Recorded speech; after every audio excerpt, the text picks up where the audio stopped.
Oke, halo teman-teman semuanya.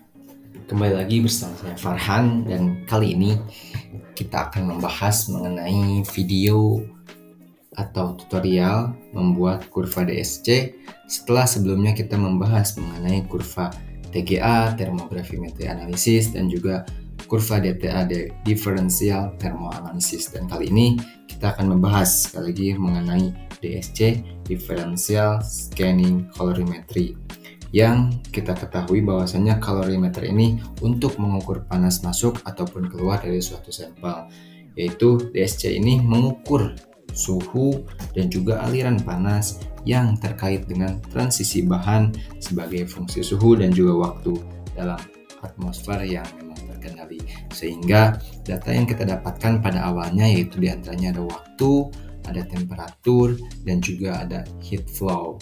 Nah, untuk membuat kurva DSC ini, yang pertama kali kita lakukan adalah memplot antara temperatur dan juga heat flow. Kita buat line dan akan menjadi seperti ini. Nah, dari grafik ini kita dapat menentukan beberapa sifat atau beberapa kejadian. Salah satunya adalah fase kristalisasi ataupun fase melting. Nah, dengan cara bagaimana kita memilih scale in, kemudian kita blok terlebih dahulu atau kita tandai dahulu bagian yang menjorok ke atas. Nah, ini setelah itu kita tandai dengan menggunakan zoom agar hasil yang didapatkan ini lebih akurat. Tarik garis ke bawah secara lurus.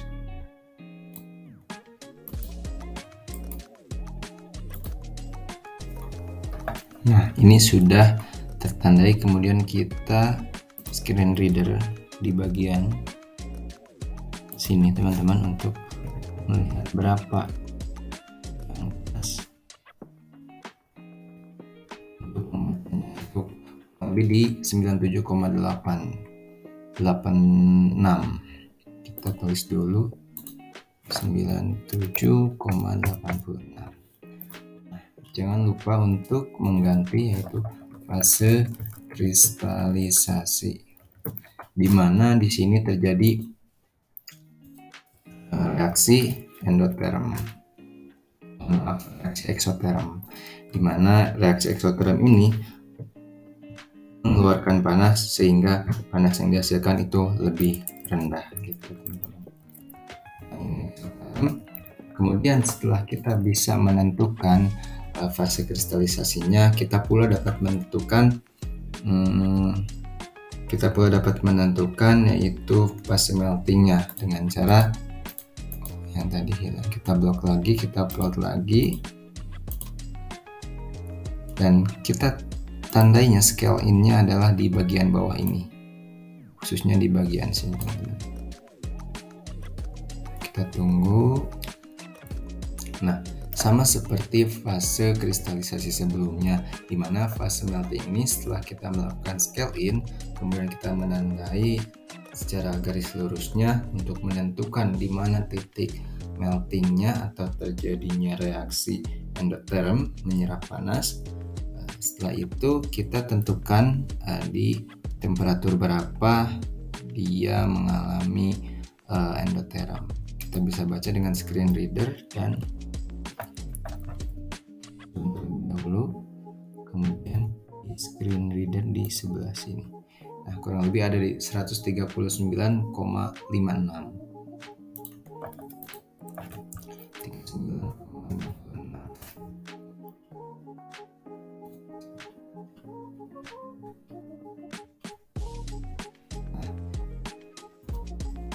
Itu dia, kita telah bisa menentukan fase kristalisasi dan juga fase meltingnya, di mana fase kristalisasi terjadi pada temperatur 97 derajat kurang lebih, dan fase grafik melting terjadi di antara suhu 139 derajat.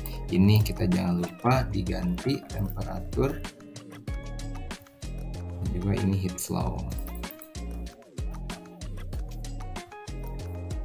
Itu pun yang grafik sebelumnya diganti heat flow dan juga temperatur dalam derajat Celcius.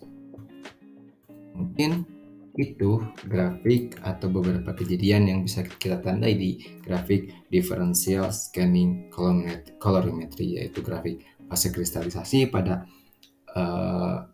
suhu atau temperatur 90 derajat yang menghasilkan reaksi eksoterm atau mengeluarkan panas, dan juga fase atau grafik melting yang terjadi pada sekitar suhu atau temperatur 139 derajat Celcius dengan menghasilkan endotherm atau menyerap energi panas sehingga panas yang dihasilkan lebih tinggi. Itu mungkin mengenai tutorial pembuatan atau membuat kurva DSC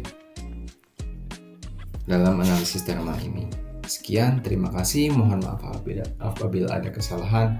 Assalamualaikum warahmatullahi wabarakatuh. Sampai jumpa di video lainnya.